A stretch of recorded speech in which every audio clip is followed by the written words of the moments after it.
Welcome back to Kin Bentley and 9. This is chapter or part 28. We're still on a farm in the Free State during my 2 years of military conscription in the late 70s, early 80s.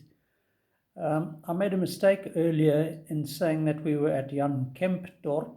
In fact, we were at Bothaville in the Free State. Jan Kempdorp was where we spent a month or so standing guard at what was then believed to be the largest ammunition dump in the southern hemisphere. This was all part of the war that was being waged in northern Namibia, so it was quite close, I guess, to the Namibian border. But here we've got a drawing book. I was given bizarrely, because they knew I could draw, I was given the task, I think I persuaded them, of letting me just do some sketches when we went to Bothaville as part of our supposed intelligence course.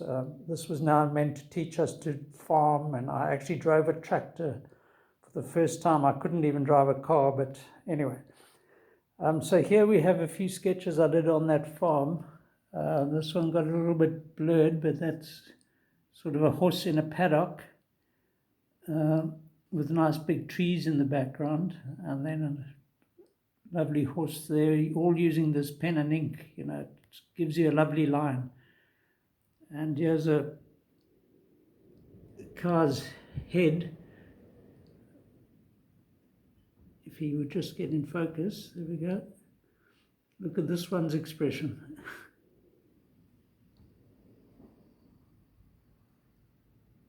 No, he's, again, recalcitrant focus process here. But I would go on to do a lot of drawings. Whenever I was on a farm, this would be one of my favorite pastimes, is just capturing a few lines, cattle or whatever else I came across. So here's a large pencil drawing I did on that same farm. Let's see if it can home in a bit on the cattle there.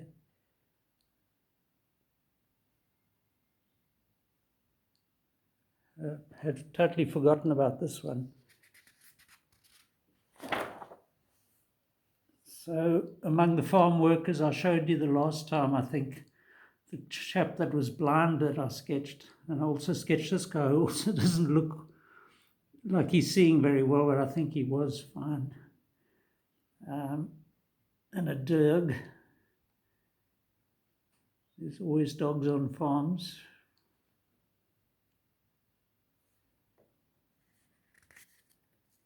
It looks like a dog lying on its side, perhaps.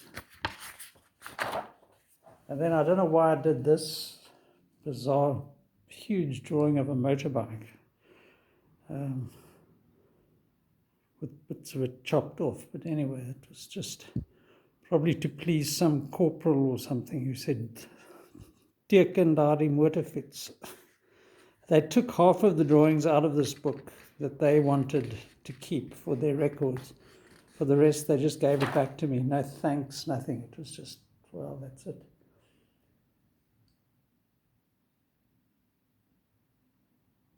So probably another farm worker.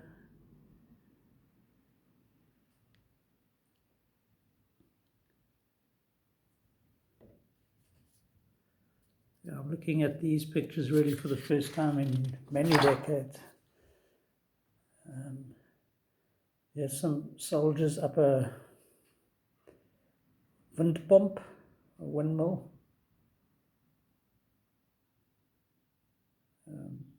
In a way, quite an iconic drawing, considering the importance of the windmill in South Africa's agricultural world, particularly in the Karoo.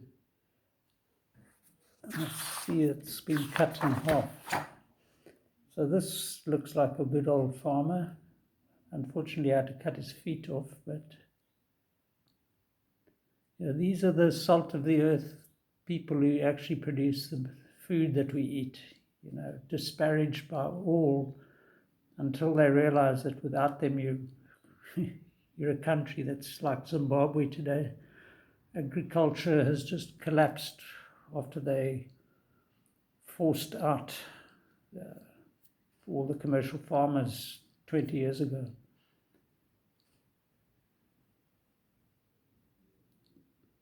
Then one of my mates seems to have popped in and done that drawing. Blackie Swart, 1980. Yeah, but this is quite a nice sheep here.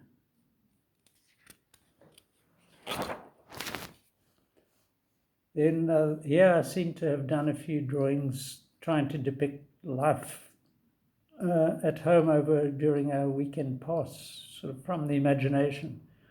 This is probably my elder brother Ian throwing a dart, and below the dartboard is a drum. You can just see the shape of a tall bongo drum, which my other brother Alistair, my other older brother, brought back from Namibia when he too was in the army, and he had to do a camp up there.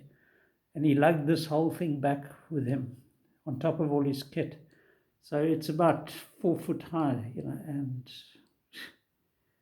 yeah, and this was probably a girlfriend of one of the lads. Here we've got a dog in the surf and somebody playing a mouth organ. Bizarre.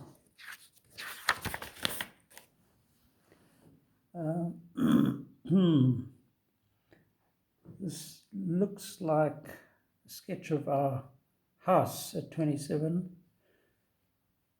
but yeah.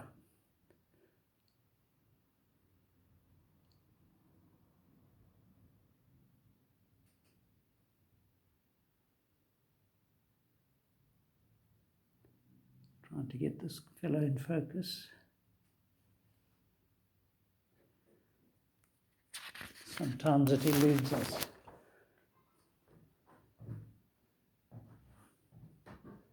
So part of what I did was draw the people as they were chatting away and so forth.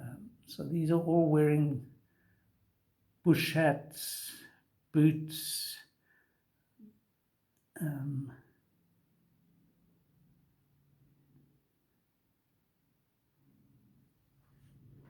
it's not very clear, unfortunately, but yeah, you can imagine if this was there sitting around a sort of hole in the ground, it looks like.